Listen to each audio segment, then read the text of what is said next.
into summer and it's time to get some planning done for the pond theme. I have a lot of activities here that I am prepping and getting ready to keep the kids busy for the next couple weeks. This is enough to last a whole month, but where we're very active and doing something every single day, this will keep the kids occupied in my care for 2 full weeks. I've created a pond theme activity menu here. It has pretty much everything we're doing outlined.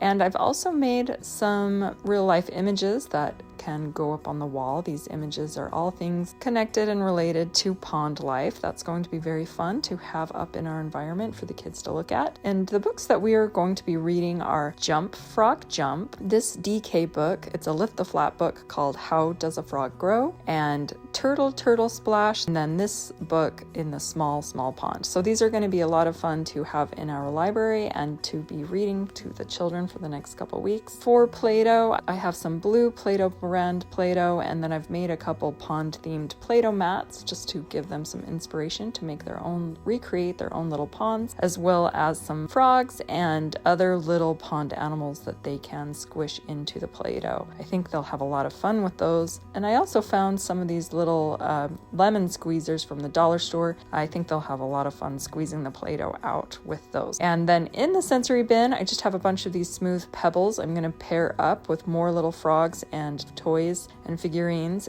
with just a small amount of water, and I think they're going to have a lot of fun playing in there. And then also for circle time and group discussion, I have 2 discussion cards here. One is what is a pond, and the other one is what lives in a pond. So I just pull these out during circle time and I point to the pictures and just talk about the different things, and everybody has questions and something to say, and sometimes it's the same thing every day, but we always have good group discussions with those. In the dramatic play, we're going to be doing a little camping setup, so I have some wall signs for that, as well as some real life images to help the kids along in their play. In the writing center, I have made some more of these half sheet pages with some different pond animals on it, as well as a few camping themed half sheet coloring pages, and then some full sheets of the frog life cycle. The children just love coloring with either marker or crayons, and these are always nice to have to offer and a great way to work on fine motor skills. For some tabletop activities, I have some simple games. This one is a lily pad counting activity where they count the right quantity onto the right number. Just place that onto the lily pad. So something very easy, good way to get some math building skills in. And then this is a board game. This can be played as a small group or with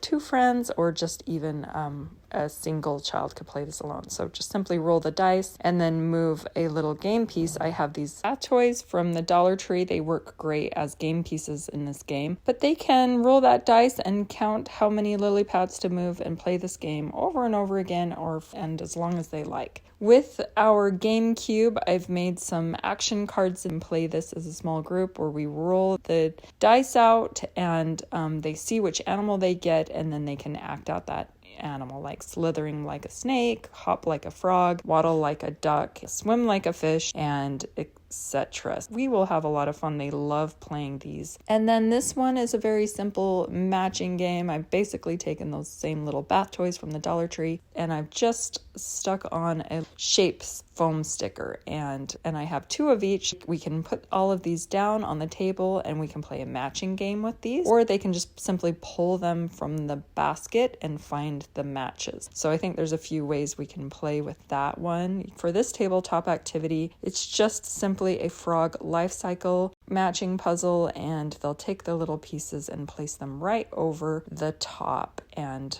this is a great way for them to get familiar with the frog life cycle. For this tabletop activity, this is a alive and not alive sorting activity. So I have a few items in the basket, and they're just going to sort out which items are living and which ones are not. So we have a fish is alive, this log is not alive, and so forth. So some plants and animals and things in here so they can get somewhat familiar with the idea that some things are living and some things aren't, and how we can tell whether or not something's living or not alive. Just another fun way and engaging way to set up a very simple science tray. You could even use real life items for this. This activity is going to be a koi fish paint resist. I have bright orange paper here along with a template of a koi fish. Cut that out and I will put that on the paper with some double-sided tape. And then the children will go over this with these sponges that I've cut out and sponge paint over top. Once that's done, we can peel our fish template off and it will reveal the outline of the koi fish and look really nice. Once those are dry, we can go ahead and take some little eyes and put them where they would go on the fish. These are going to go perfectly in our portfolios. This is a paper bowl turtle, so I have these little bowls here and we're basically just going to collage some of these different colors of square tissue paper onto the bowl. It's probably be easiest just to let them paint that with glue first and then once that's all done, then they can go ahead and cover it with these square tissue papers. And then when that's done, our little turtle can get a body, and I have a template here for you. I've cut that out of some green paper, and when those crisscross and get a head, it's the perfect little turtle body, and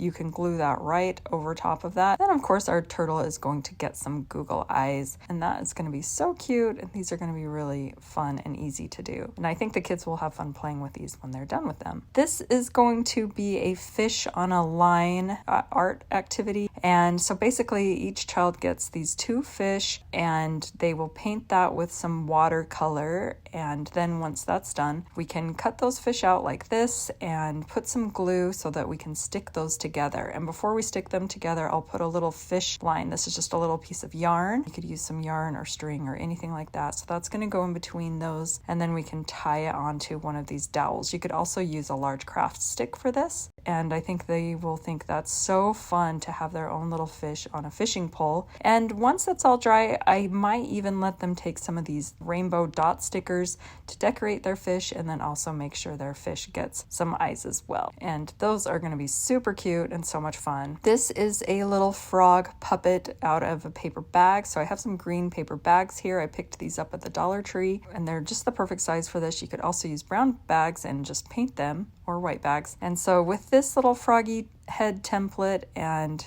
we have a couple hands here, just color these up with some green crayons before they get glued onto the bag. And then when that's done, they can get some eyes. And then I've just cut some strips of red paper out and rolled that up around a pencil, and this is going to be the frog's tongue. And I also thought that these would be extra cute if we let the kids decorate their frogs, give them some speckles and some spots with some dot stickers. So I have 2 different dot stickers here, some dark ones and some light ones. I think the kids are going to have a lot of fun with these, and something fun to play with as well. This is going to be a frog prop, something fun for them to play with when we are doing our frog music during music time. They will simply paint this with some green tempera paint. Then I'm going to show them how to dip a toothbrush in a darker color paint like black or brown and splatter that on, making some nice speckles on their speckled frog. Our frog will get some eyes, and once he's taped onto a large jumbo craft stick, he'll be ready to go, and they're going to have a lot of fun playing with those. This is going to be a dragonfly. I'll just make these up in advance, simply gluing some craft sticks together,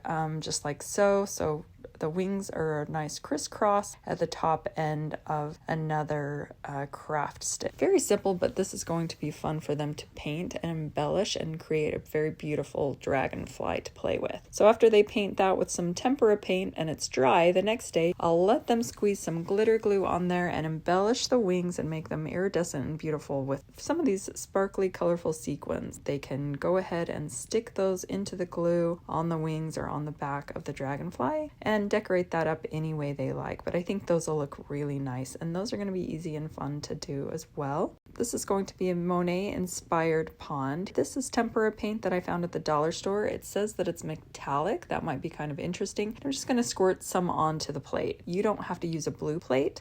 But maybe we'll squirt some white paint on there as well. Then after that's there, they'll go ahead and smooth that around with the back side of a spoon, making some nice ripples in their water. And then I have these green paper cups that you can find these at Walmart in the baking supply section, and they can glue some of these on after that paint has dried for the lily pads. Then I'll show them how to wrinkle up this pink tissue paper to make a little lily flower for their lily pad. And I think that that's going to be really nice and a great thing to have hanging in our room while we have the pond theme. So last of all, I think we're going to attempt to make some slime. This is a green glue that I picked up at the Dollar Tree. We'll see if this works. For the younger kids, we might just make a slime sensory bottle for them and seal the lid so they can't open that. But I thought that this might resemble something like pond algae or something like that. So some fun pond slime. We haven't done that yet this year, but of course everybody loves making slime. A great fun activity.